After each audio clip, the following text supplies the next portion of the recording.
Good morning, everyone, and welcome to FBC NFL Sunday. Happy December. That's right, it's week 13 here in the NFL, and I had to check with my two co-hosts to make sure that I had the right week because I just didn't know right before we got on the air. But as we are every Sunday, we're here to break down all the action that we got coming up today, and we're going to give our little thoughts on a little matchup coming up here on Monday that just happens to be a pretty big matchup, not only in the AFC East, but also in the AFC in general. So, fellas, how we doing today? Good morning. Happy Sunday.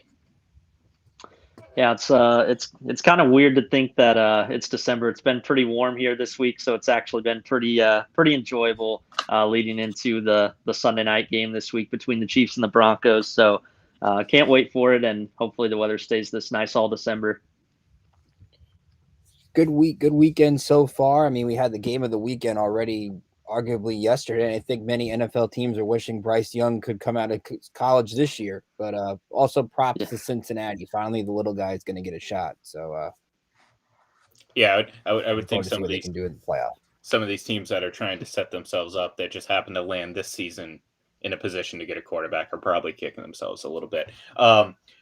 Since it is December, it is, one of my favorite months of the year because of Christmas. I'm a big Christmas guy. I like it better than Thanksgiving. I like it, usually ham's the tradition as opposed to turkey. But I got myself an early Christmas gift by virtue of this great book. Let's see. Tom Brady, nice. A Celebration of Greatness on the Gridiron. Yes, that's right.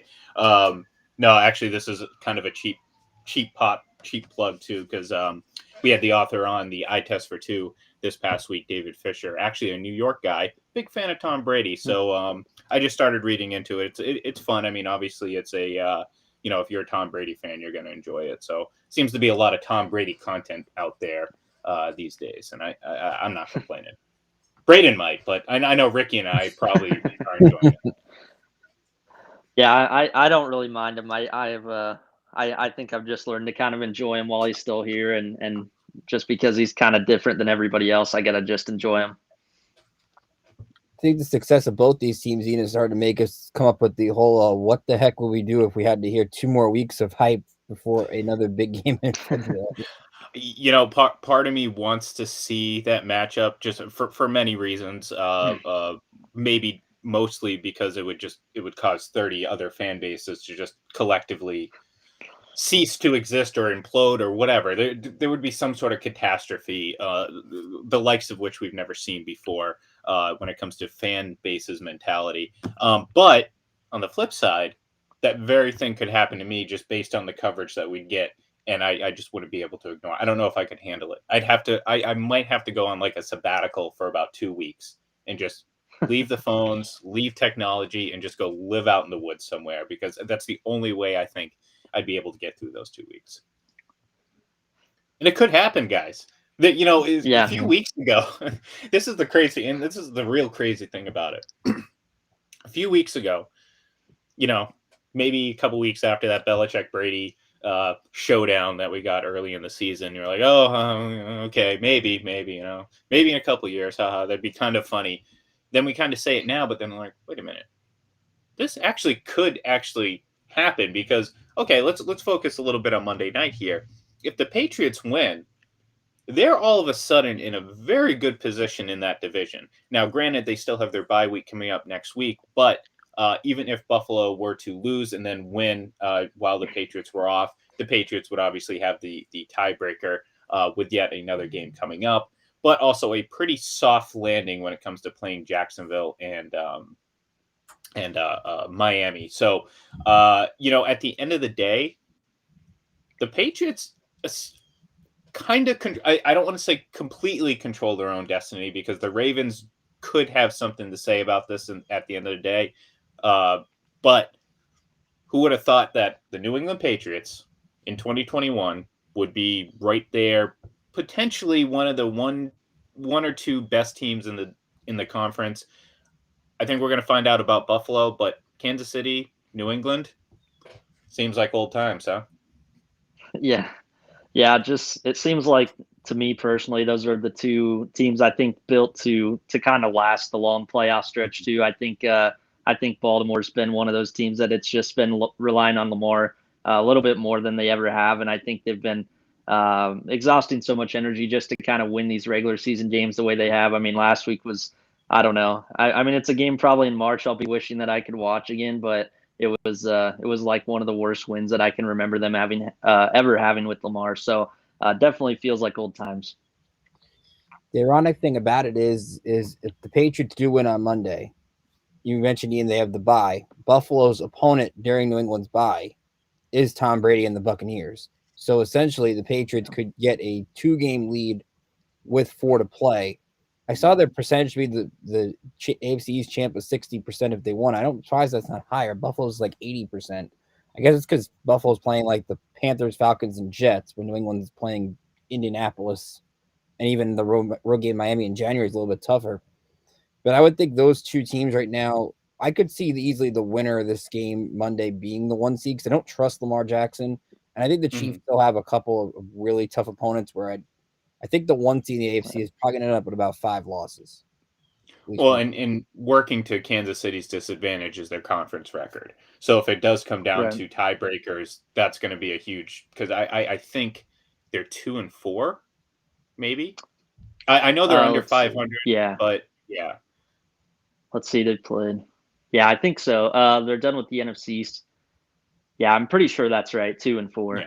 Yep. Yeah. So I think they're and I think the Patriots are 5-1, or maybe even 6-1. So they've had a very, very good conference run.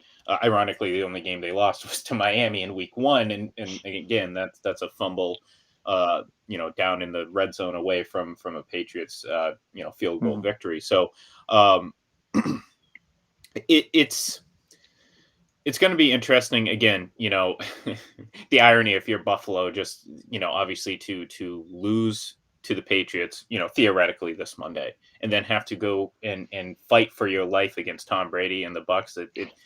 It might harken back to some horrible times that were not so long in the distant past. You know what I mean? It wasn't too long ago that Tom Brady and the Patriots together were tormenting this Buffalo team, and it could be that they do it separately in back-to-back weeks. And look, I mean, if you go back to last season, the Patriots competed with Buffalo. And I think, obviously in hindsight, you didn't even need hindsight really to know that team last year was really a shell of what it used to be. They're far better this year. So, and I think we all believe that Buffalo's not gotten better. I don't want to say they've gotten appreciably worse, but they've definitely not gotten better. So to me, I'm like, all right, well, I think, we're seeing a team that, had an opportunity to win a division. I think I'm starting to lean more towards, well, they did that just because, well, the Patriots had a down year, and maybe it isn't Buffalo's time, because look, are you guys convinced Josh Allen? And maybe you guys have different answers. Maybe you guys aren't on the same page as me. Are you convinced Josh Allen is an elite quarterback? Go ahead, Ricky. Not an MVP candidate, but I do think at least this year, I don't look at Josh Allen and think MVP this season. I know he's like the second most best odds to win the award. I don't see it. I think he's an elite quarterback in terms of like this year. I think there's not many you can point to. The one problem I have at Buffalo is they don't have an identity. And you look at going into December and January, you're looking for teams that can be physical, teams that can run the football. They're not that. Their best, I always say this, your best running back can't be your quarterback if you want to win a Super Bowl.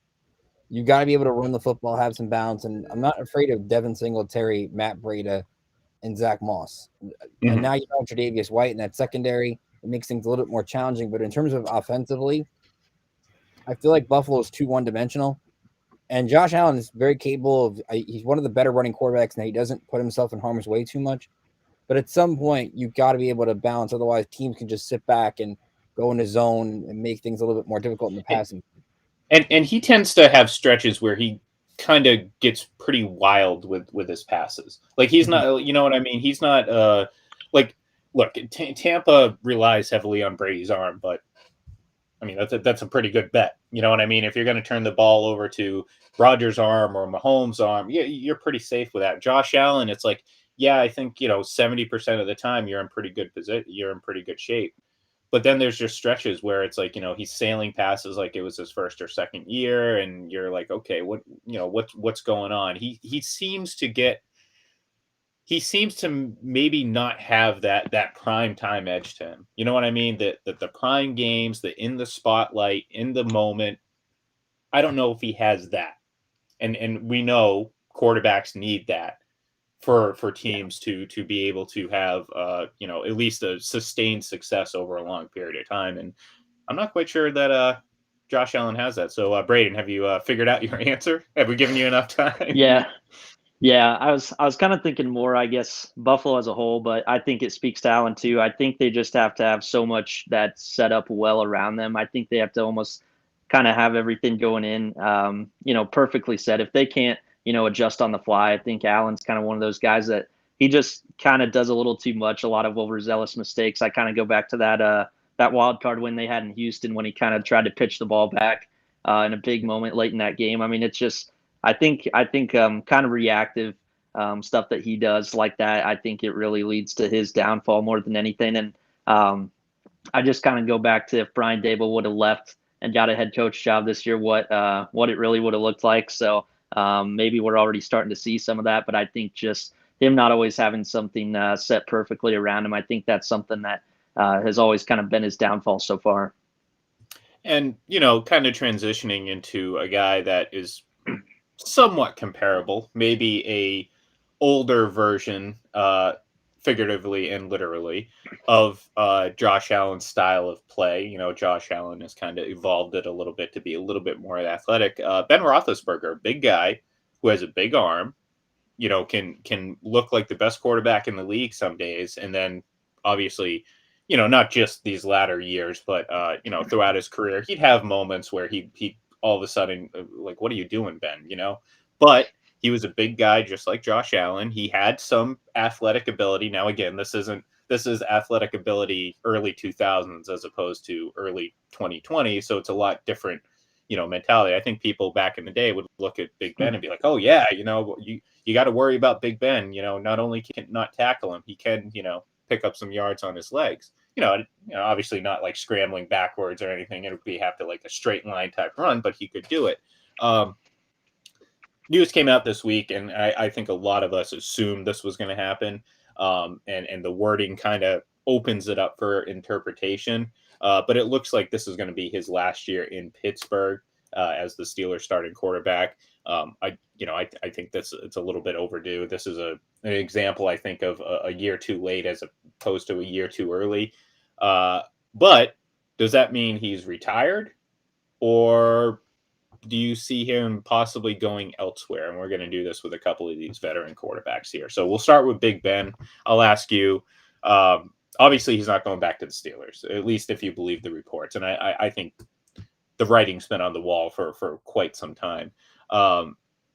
Where do you see him going after this? Is it retirement, or is he going to try to hang on with some other team? Yeah, I think I would say retirement if I really had to make a prediction right now. But I think knowing that Big Ben thinks he still has something left and doesn't know his limitations, I think I got to say he's sticking with somebody else though.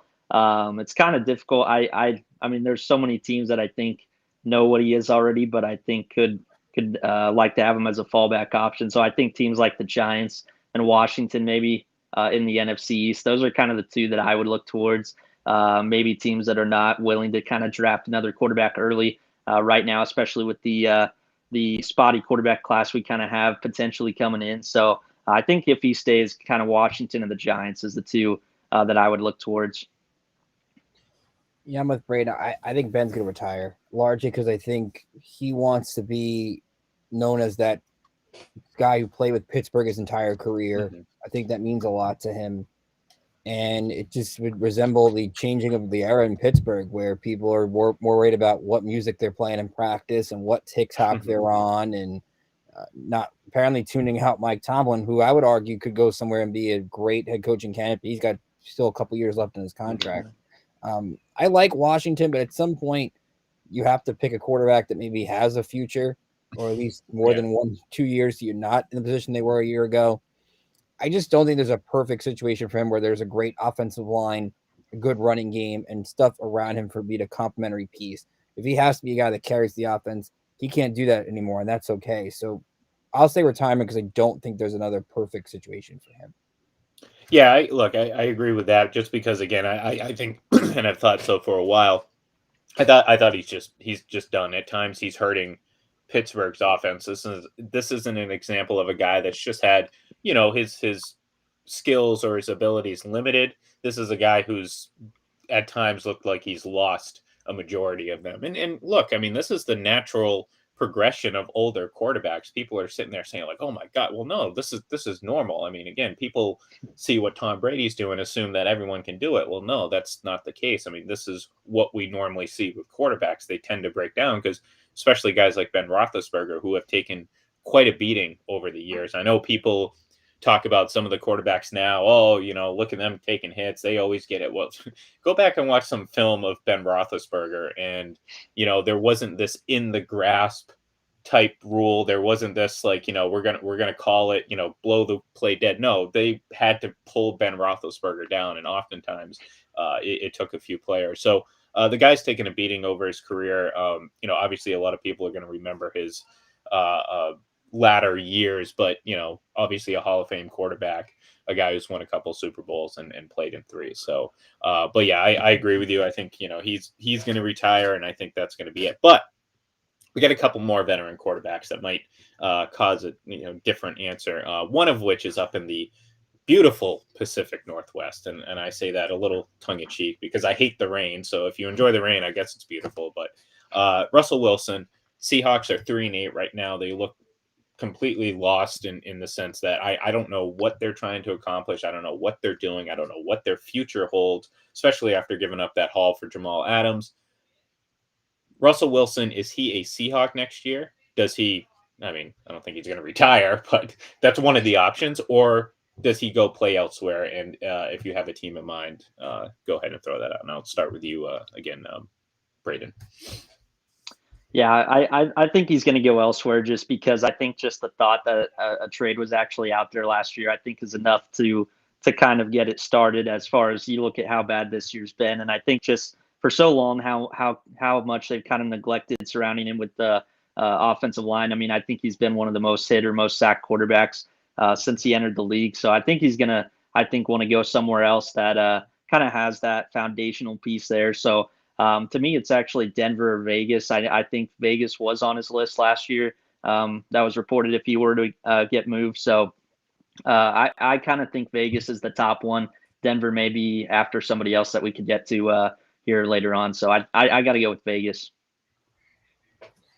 I do think Russ is moving on largely because who knows what Pete Carroll and John Schneider's future is going to be there. I think Seattle just needs to tear it down entirely. To me, if you're the Seahawks, you have to try to find a way to make up for that first round pick and try to gain it back. And to me, if you're looking to do that, I would go the Giants. I think with 2 first rounders, including the Bears' first round pick, you could deal one of those, maybe your first next year, maybe a 2 you throw in there because you've got Shepard, you've got Tony, you've got maybe you could try to get something out of Saquon as last year. And maybe now you have a guy that can both run and throw the ball. I think he makes more sense. I like Denver, but I feel Denver's in play for somebody else. And Vegas, I don't see because I think Derek Carr has established himself as a franchise guy both on and off the field, especially this season. I don't see how, from a PR standpoint, Vegas can get rid of Carr.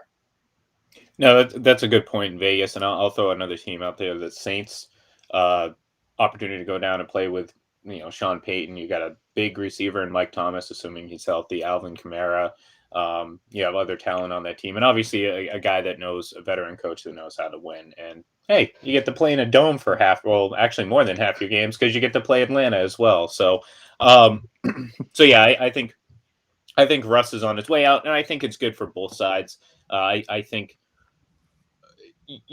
Pete Carroll maximized his ability his knowledge coming out of college when he took over the Seahawks, and they turned that into a impressive run defensively and back-to-back Super Bowl appearances. But in the years since, I think we have enough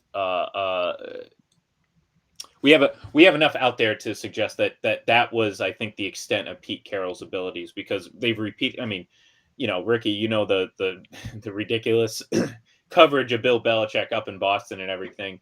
Imagine if Bill Belichick made some of the moves that this Seahawks organization has made over the years, trying to build this team, and that's not. I mean, that's not just this Jamal Adams trade that looks like an absolute disaster, and it looked like a disaster at the time too, but even more so now. So, yeah, I'm with you. I think they should tear the whole thing down, and that means moving on from Russell Wilson. So next, going to stay kind of in the Midwest. Going to go east a little bit over to very frigid Wisconsin, Green Bay, Wisconsin, to be exact, and talk Aaron Rodgers, because I think heading into the season, most people assumed he was going to leave. I think maybe that's kind of balanced out a little bit.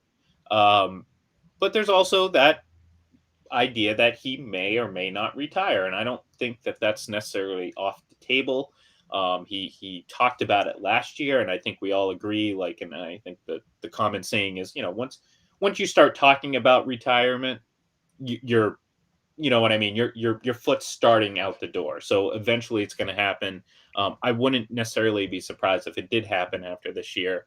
What do you guys think? Aaron Rodgers, is he a Packer? Is he somewhere else? Or is he, living in a van down by the river, playing his guitar and not bathing for a week with his, maybe soon to be wife? So.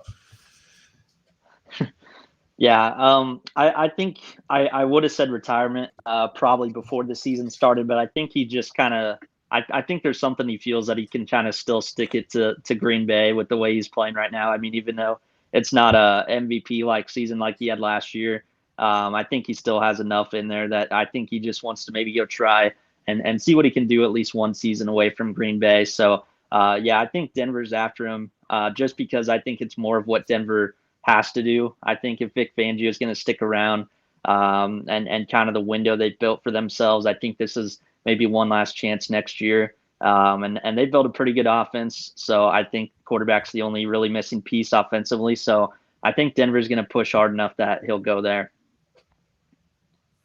I like Denver for Rodgers too, but I feel like their pick will be too low. If they want to throw a first rounder out there to make that pick. So the team I'm thinking for him is the Steelers. Because you could tell Mike Tomlin and Aaron Rodgers seem to have a thing off that regular season matchup. Pittsburgh right now is in the middle of the first round.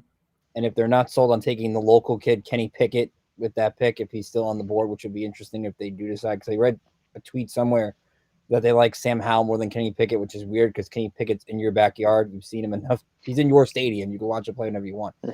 But it just seems with that veteran-like team, I don't think they're ready to draft a rookie quarterback because they've got too many win-now pieces there. Plus, you get another blue-collar kind of city. I think that would work for Rodgers. So I like Pittsburgh.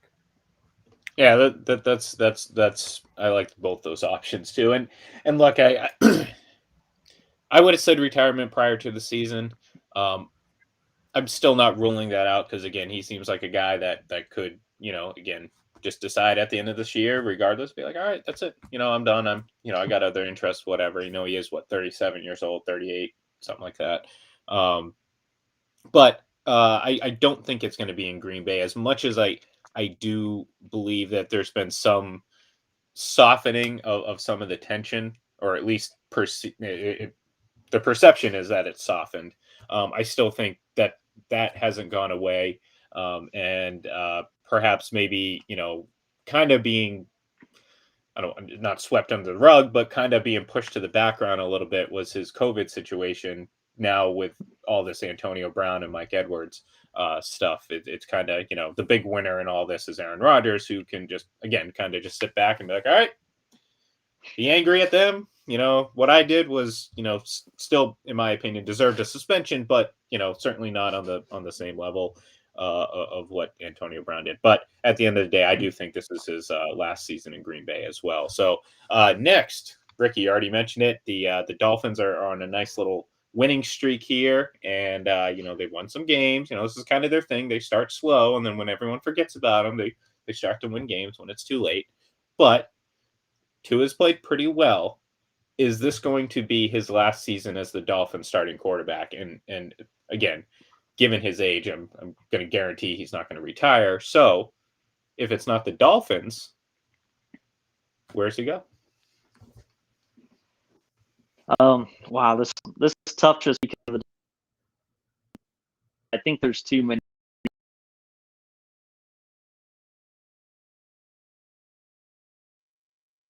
Lost Brady in there for a second. Oh, there he is. He's back. Sorry.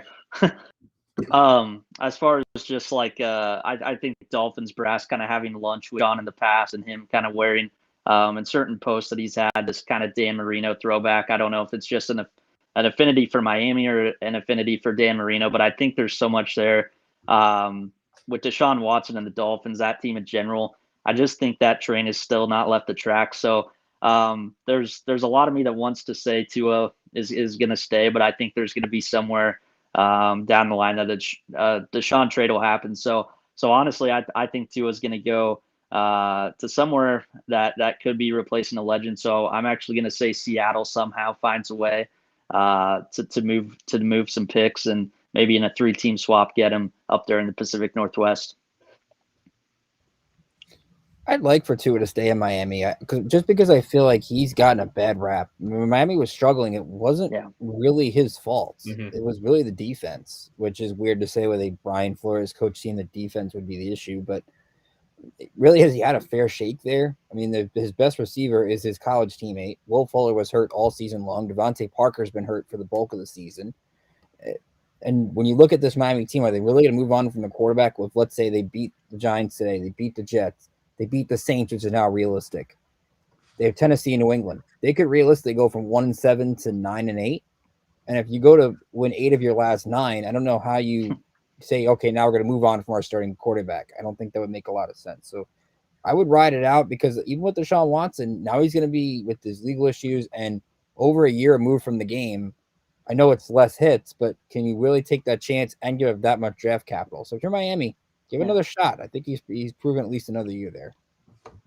All right, and last but not least, former number 1 overall pick, Mr. Baker Mayfield. I think there's a share of a lot of the blame to go around when it comes to where the Browns are. Obviously, I think we all realize that Baker Mayfield is injured, but I don't believe that is reason enough to ignore his struggles and who he is, I think, as a quarterback. I think at this point, I've compared him to a guy, not necessarily exactly like Jared Goff, because I think he does have a little bit higher ceiling, but in the sense that I feel like you need to scheme things open for him. We've seen him with a lot of talent. Again, Odell Beckham Jr., whose fault was it? Well, who knows? I think they all kind of share blame of everything there. But here's a guy who has the ability to win some games, but I just don't see him as a guy who can consistently carry an offense. And in which case, Cleveland has to think, well, we have a pretty good defense. We have some talent on offense. Are we going to keep trying to ride it out with Baker Mayfield when the reality of it is the AFC has a lot of really good quarterbacks? I mean, we don't have too many elite of the elite of the elite, but there's a lot of really good quarterbacks. And I'm not quite sure that Baker Mayfield is good enough to help the Browns get over that, because as good as the Browns are defensively, I think there are other teams that are as good, if not better. Obviously, there's other quarterbacks that I think are trending higher than he is right now. And at a certain point, Cleveland's got to realize, well, are we just going to sit here and struggle to 10-7 every year, maybe 11-6, or are we going to maybe make a big move? So Baker Mayfield, is he a Cleveland Brown next year or not? I think next year, yes, just because I think he's going to get one more shot to kind of, I think kind of partially just because of what he did for that team and bringing them their first playoff appearance in so long, and being a part of that. I think he's going to get at least one more shot. And I think the chip that he has on his shoulder is also going to kind of speak to Cleveland and their brass a little bit. So I think when you have the running game and the defense, like you mentioned, I think that's going to help his case enough for at least one more year. But I would not be surprised if they brought somebody else new into the fold and kind of move Case Keenum out to kind of test him a little more. So one more year, I'll say yes. Yeah, I think one more year in Cleveland is just the easy route. You don't have to really go crazy with trying to find a quarterback in the future. Because I would ask any Browns fan, okay, you're Baker Mayfield. What are you going to get back? Like, what you have a option that where you're set because you have your known. The unknown is a lot more scary in the NFL than what the known is. So there has to be a way either you help this offensive line, which has had a lot of injuries. Conklin's now out for the year.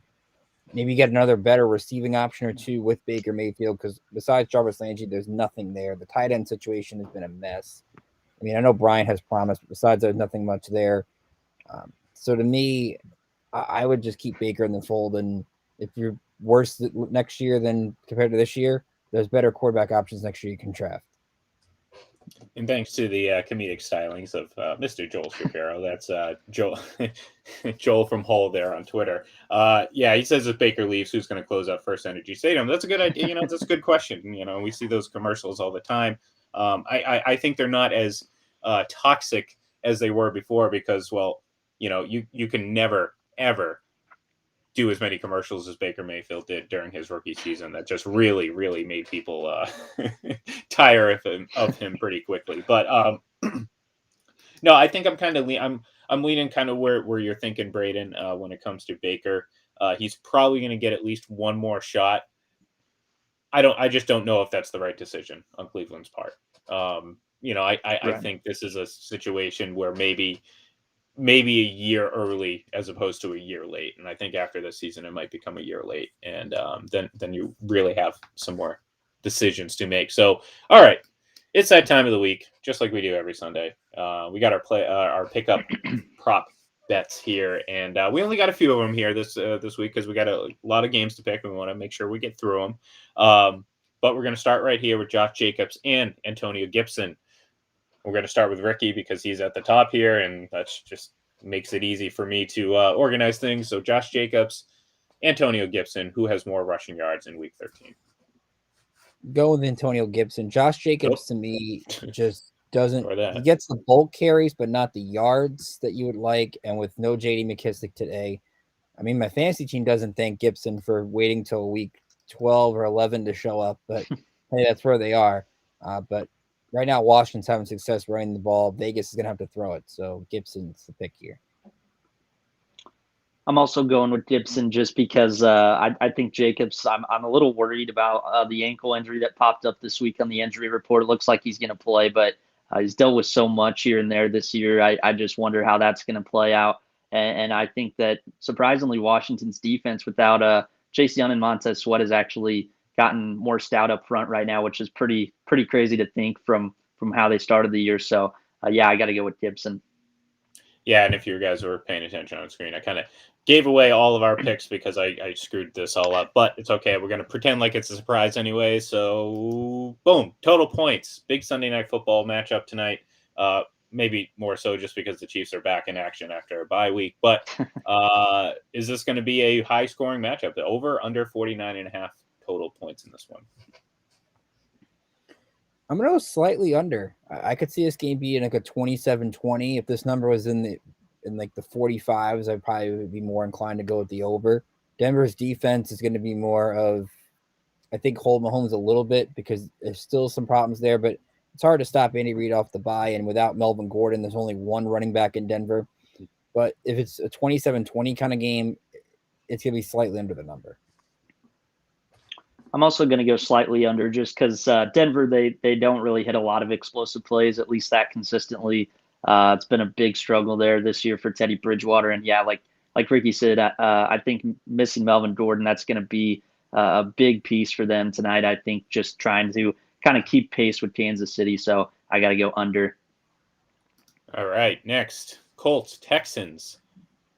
Texans actually playing some pretty good football. The Colts coming off a pretty tough loss to the defending Super Bowl champions. No shame in that.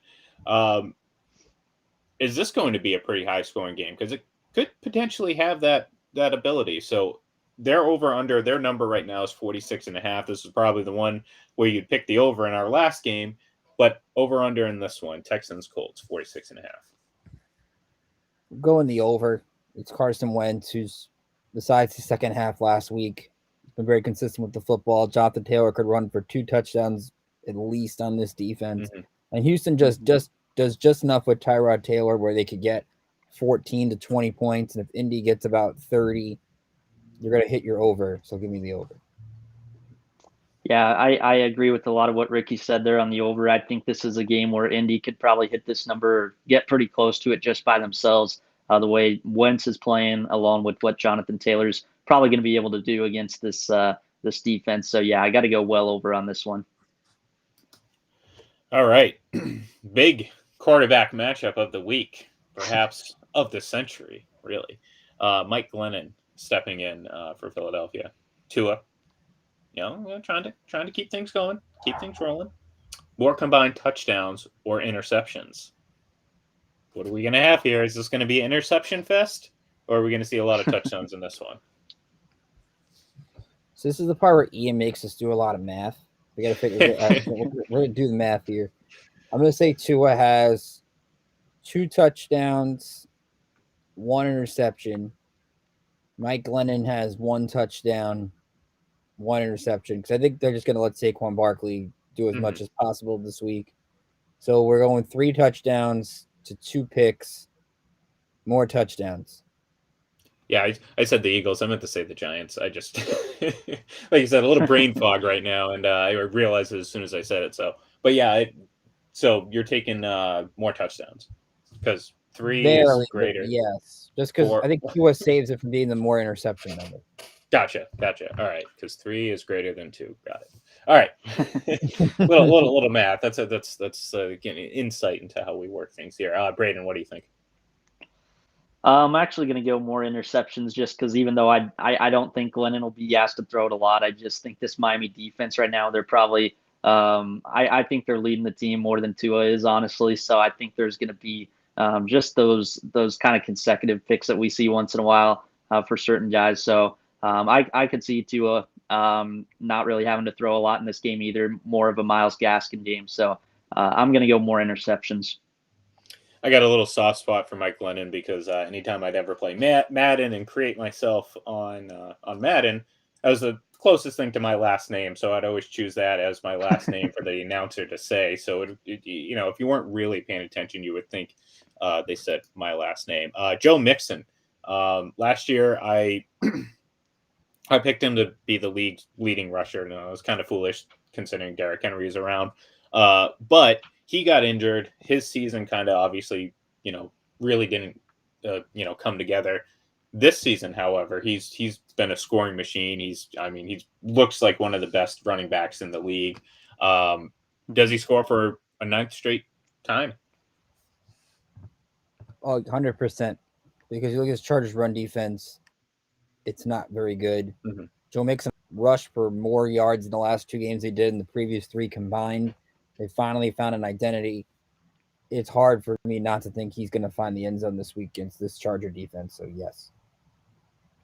Yeah, I'm also going to go with yes. I don't really have a whole lot to add because I agree with what Ricky said there. But I think there's also going to be a lot of explosive play potential with this leaky Charger defense, and he's definitely had a lot of longer scores this year at times. So I agree. I think 100%. Oh, well, what do you know? That was it. If I was going the other way like I was supposed to, if I was handling this the right way, I would have known that ahead of time. But no, I'm a big fan of Joe Mixon. I like watching him run, and he's won me some money on some weeks daily fantasy, so I can't complain about that. So very next thing that we do on this show is give our game picks, and this time we are going to include Monday night just because it is such a big Monday night game. And, Ricky and I are both a little partial to New England. And, of course, we love seeing them beat Buffalo. And I'm sure Braden would like to see Buffalo lose as well because, hey, who likes Buffalo outside of Western New York? But anyways, we do have some pretty good matchups on the slate here this weekend. Obviously, we already mentioned Sunday Night Football, Patrick Mahomes taking on the Denver Broncos at home. No Aaron Rodgers this week. Packers are on a bye. We have Jimmy Garoppolo. That's right, big Jimmy G heading into Seattle. What would have been a pretty intriguing matchup, at the start of the season. Not so much now. It still is, but not at the playoff level. And of course, we got a nice soft landing spot for the Tampa Bay Buccaneers in Atlanta, who would like to have a nice solid 500-yard offensive type game, 4 or 5 touchdowns from Brady, that type of thing. We haven't got that in a couple of weeks, and he could use that. So without further ado, let's start right there. We have Tampa looking to sweep the Atlanta Falcons for the second straight season. I got Tampa Bay. I think they've got some issues that they're still trying to work through. Their team's not perfect, and I wouldn't probably say that they're the best team in the NFC right now. But I think they handle this game fairly easily. I think, again, this might be a nice, pretty solid, first half performance from Brady, and then he kind of just, doesn't play too much in the second half, kind of like what we saw before. So give me Tampa in this one. This is going to be another one of those games where you just feel bad for Matt Ryan, that just nothing is there around him, and they're banking on Cordero Patterson to do everything. And this is not Madden. You can't just pretend that Cordero Patterson can do all of your offense. Give me Tampa. Yeah, I'm going to go Tampa as well. I think when you look at the Tampa Bay defense, definitely built to handle Cordero Patterson right now. I think it's pretty crazy to see just how much stability they've had up front with guys like the Ndamukong Suh. It's kind of weird to feel like those guys are forgotten a little bit with Vita Vea there. But, yeah, I think Cordero Patterson's going to have one of his worst games this year, and Tampa wins. Next, we got the return of Kyler Murray and DeAndre Hopkins. Arizona heading to Chicago. I feel like those two players, or at least Kyler Murray, hasn't played in about 6 months. I don't know about you guys. I mean, I can't even picture any Arizona highlights from the last month and a half. I just look up and they keep getting wins in the win column. So, no Justin Fields, correct? Or is he? What's the deal with it? He's out, correct? Yeah, rib injury. It's actually right. Nick Foles backing up Andy Dalton today. So okay, so no Fields. You got Andy Dalton. Positive and negative. I don't think Chicago is going to win this game. I think Arizona is going to come in. I still think Arizona's, going to have to shake off some rust. Kyler Murray's going to be a little bit rusty, but I think they're going to be good enough to win this game on the road and improve their record. So give me Arizona. Arizona's undefeated on the road. Now, the weather's going to be sloppy in this game, which I guess the Bears' offense is almost as sloppy as the weather, so it doesn't really matter. Cliff Kingsbury's not distracted by the Oklahoma job anymore, and this is an Arizona team, I think, that is off the bye, going to come in well-rested. They should get the win here because Andy Dalton just can't do enough. Yeah, I mean, Chicago struggled to beat Detroit, so I almost think the offense is going to be even worse today. I don't think it'll be close. Arizona getting Kyler and DeAndre back is just an added bonus at this point. So, yeah, Cardinals pretty big here today. The Cincinnati Bengals hosting the Los Angeles Chargers in a pretty intriguing matchup here in the AFC. Both teams fighting for playoff positioning. Both teams still in the mix for their respective divisions. Excuse me, I think Cincinnati obviously having a better opportunity to win theirs. But needless to say, these are two teams that we could be seeing in the playoffs in just a few weeks. This was a tough one to pick, but I'm going to lean towards the home team on this one. Joe Mixon, you have Jamar Chase, and of course Joe Burrow. On the flip side, I mean, Los Angeles has their plenty of weapons on both sides of the football field. But give me Cincinnati on this one because I do think the home field is going to play a factor. I'm going to make another prediction to go with the game prediction. I think this is an AFC championship game in the next 2 years, just because I think these two quarterbacks are in a good position. The problem with LA is their run defense is just so bad, and the Bengals have finally realized, hey, we can pound the rock. And after last week against the Steelers, when all of us were like, I don't know if Cincinnati's for real. Maybe they listened to the show before the game. So give me Cincinnati to win at home. I wish the weather was colder, though. It would make it more fun. Mm-hmm. Yeah, I'm also going Cincinnati just because I think defensively they actually know that you're supposed to stop the opponent. But, yeah, I mean, Chargers offense, if you look at the last month, I mean, other than the Steeler game, very up and down. Herbert and Allen haven't really been completely on the same page. There's just been a lot of turnovers that you haven't seen Herbert make once in a while. So kind of think that's going to continue today. So I like the Bengals. All right, next, Minnesota at Detroit. Vikings. That's it. Vikings. I can't pick the lines anymore. I've tried it. I've tried to pick their first win. It just doesn't work. There is a feeling about this game, no Dalvin Cook. You kind of, if you believe in the kind of thing, like our thoughts about everybody deal with the horrible shooting in Michigan. You saw Michigan score 42 points last night. You wonder if something along those, like something's with the Lions today.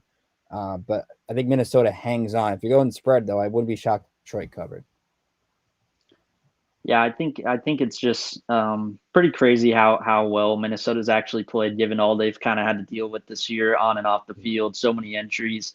Kirk Cousins, for the most part, played pretty well, but I think Justin Jefferson after last week might be ready to shoot him into the sun. But I think they're going to get back on the same page today and get the win over Detroit. Next, Miami looking to win yet another game and keep themselves relatively in the mix in the AFC. They're not quite there yet, but a couple more wins could do that. Good thing for them, they have the Giants, and I think with or without Daniel Jones, I think Miami does win this game. Although I am concerned, this could be a little bit, fool's gold with Miami. Like I said, I alluded to it earlier. Miami tends to lose games early on when things matter more. Now that there's pressure off and they've been kind of out of the mix for a while, they've started to win games. Now, this happened a couple years ago. It's happened again this year. So that tends to make me believe that maybe their abilities are a little bit fool's gold because, maybe we buy into this late season run. And then next year we're like, oh, Miami, here they come. This is it. And then they start 1-5 again. And then all of a sudden you're like, well, no, this is who Miami is. They're a under pressure, terrible team, no pressure, no stakes. They're going to win some games and upset some teams. So in this case, though, I think they're just better than New York because, well, I don't even have to specify Giants or Jets. They're just better. So in this case, they win this one at home. Yeah, I think we're just going to have to accept the Giants are never going to have their full complement of receivers. No Sterling Shepard. I think Kadarius Toney's doubtful, too. They haven't been healthy all year long. No reason to expect that, especially now. No Daniel Jones. And I agree with Ian. I think regardless, you pick the Dolphins. But I think we have to look at Miami kind of the way we looked at Indy earlier in the year. I pulled up the Dolphins' first 5 weeks, where they started off 1-4, I believe. New England, Buffalo, Vegas, Indy, Tampa. I don't know what anybody else would do with that schedule. That is brutal. So maybe Miami's just finally catching some breaks and playing the easier portion of the schedule and eventually levels out to what they actually are. Yeah, I got the Dolphins as well. Not really a lot else to add other than it's just it's pretty fun to see Brian Flores' defense and kind of how he's able to kind of change it week to week, kind of getting back to that what we saw last year in 2020. So they're getting a lot of takeaways right now. They're scoring some points defensively. I think that's going to continue today. Next, we have the Jets hosting the Eagles. Like you said, no Jalen Hurts today for the Eagles. I don't think it matters. I think Philadelphia, I don't think they're an elite team, but they're better than the Jets. So give me the Eagles in this one. Philly's got that identity that we're looking for. Now we just want them to hang on to the ball. I mean, they should have beat the Giants last week. They didn't just keep giving it away, even though the Giants tried to give it back to them. Yes, it's Gardner Minshew, and I'm sure everybody's glad Gardner Minshew's back playing quarterback. I thought about picking the Jets, and then I watched their run defense, and it's almost as bad as Taysom Hill playing quarterback. Give me the Eagles.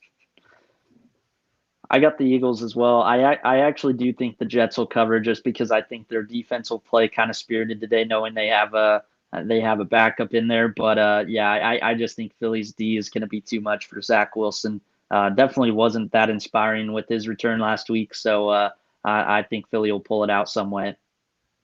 Next, we have the Houston Texans hosting those Indianapolis Colts. And this is one of my upsets of the week. I have Houston winning this game. And, part of it is Tyrod Taylor's been playing some pretty good football. Indianapolis, they fought really hard.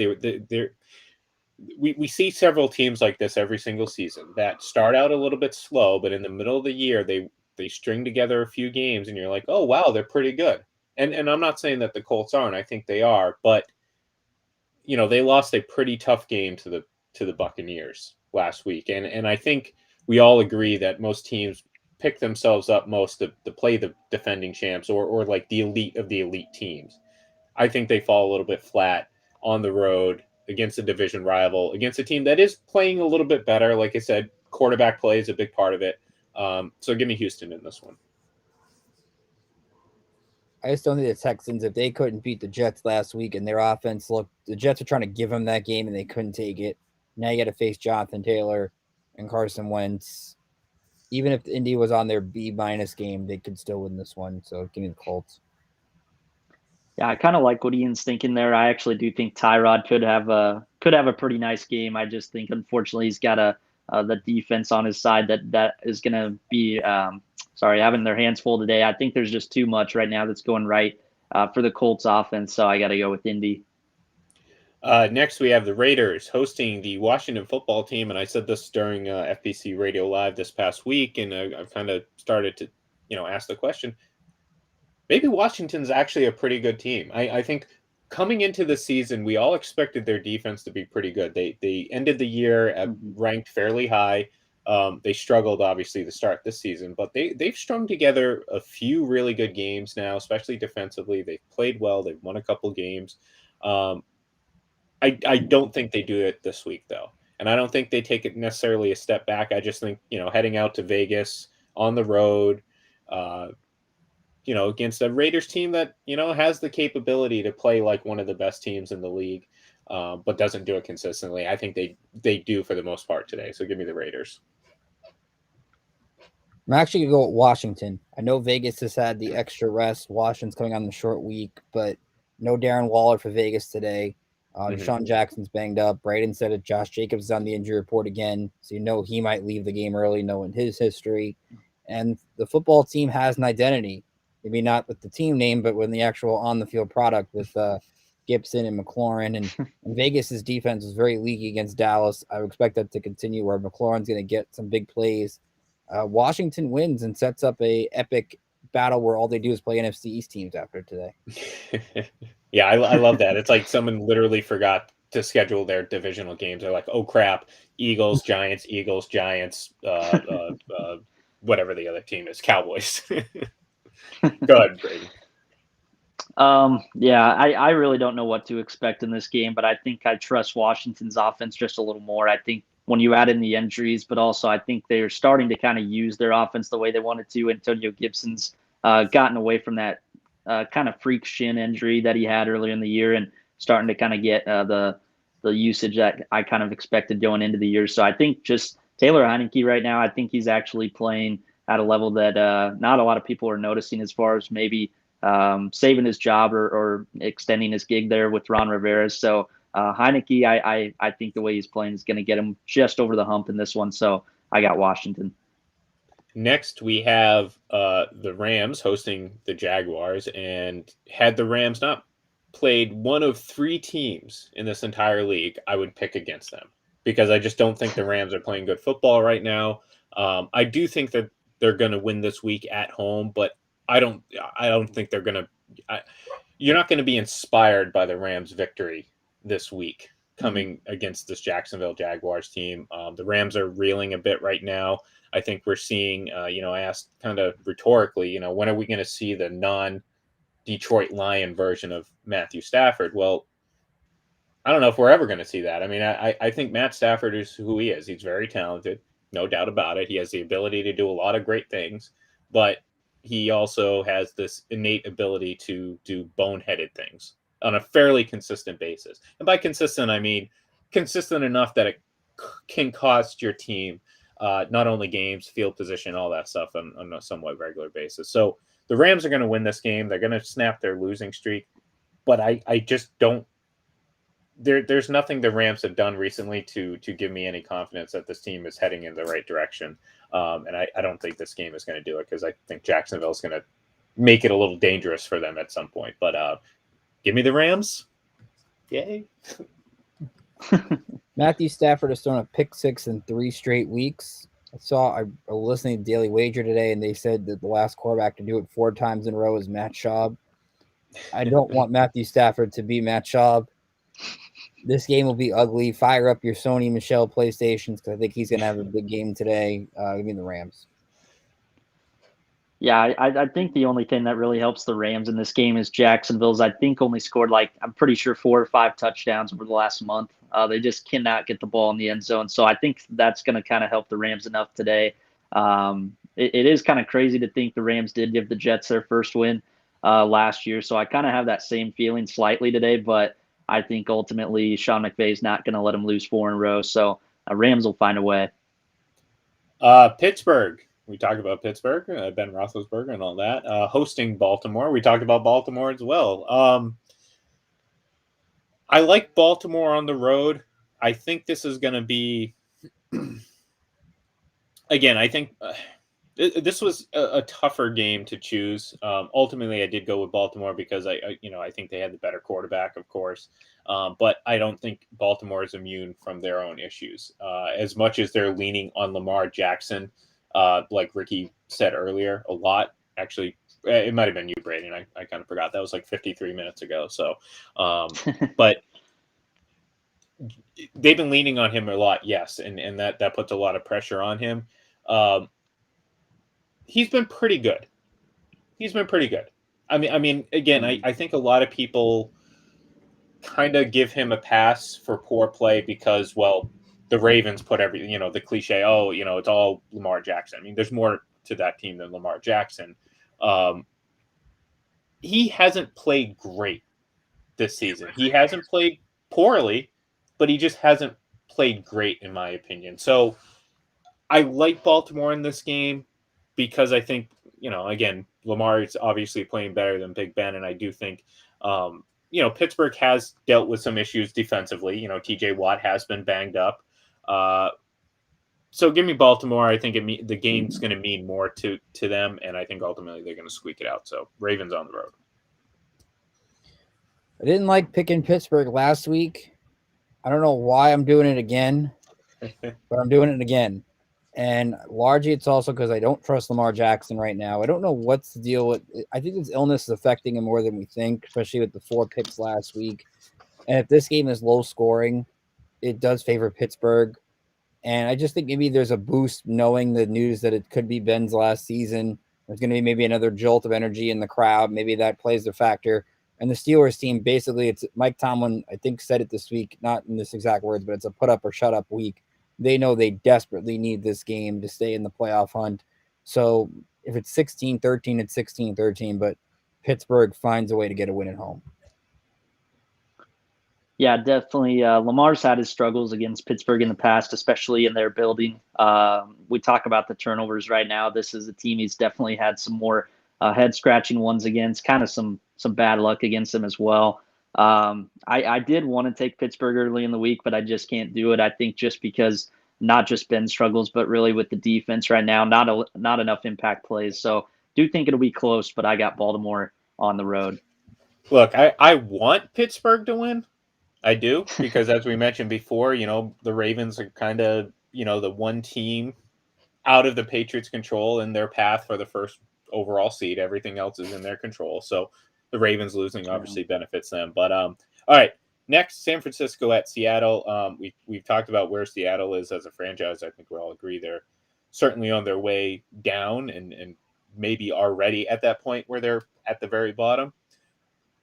San Francisco's been playing some pretty good football lately and starting to kind of make a little bit of noise in this NFC, a very competitive NFC. I think they handle business. I know this is a wacky division and we've seen some crazy things. I don't think we're going to get that this time around. I think San Francisco comes in and kind of, it just takes care of business and proves that they are the better team. And I think it's pretty obvious. So give me the 49ers on the road. I'm going to disagree with Ian again, and I'm going to go with Seattle here in this game. And there's no real on-field logic that says that, but San Francisco is also coming in banged up. Deebo Samuel's out. Fred Warner, I think, is out.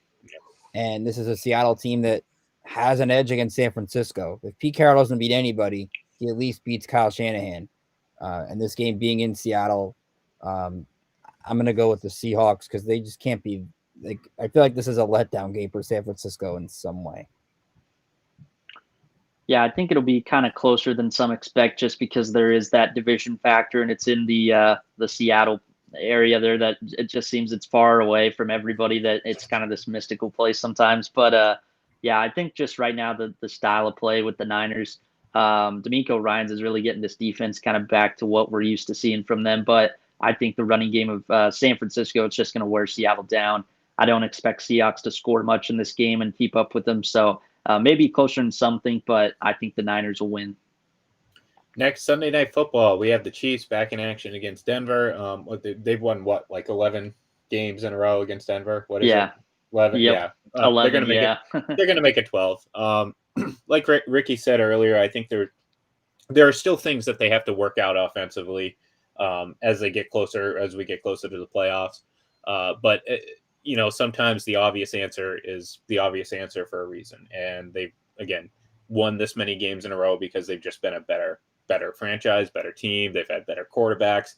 So give me the Chiefs at home over Denver. One of the things you just don't do is you don't pick against Andy Reid coming off a bye week. Usually he's got something figured out. It's kind of like the whole Belichick thing. You don't remember Patriot logic. We're applying Patriot logic to the Chiefs all the time. Because that's kind of, well, I guess we could apply Patriot logic to the Patriots again. But Yeah. I think Denver not having Melvin Gordon today is huge because they now can't split time between Gordon and Williams to kind of keep Kansas City on the sideline. Denver, while they've lost to Kansas City a lot, I remember the last meeting, or was it the meeting before, was at least close.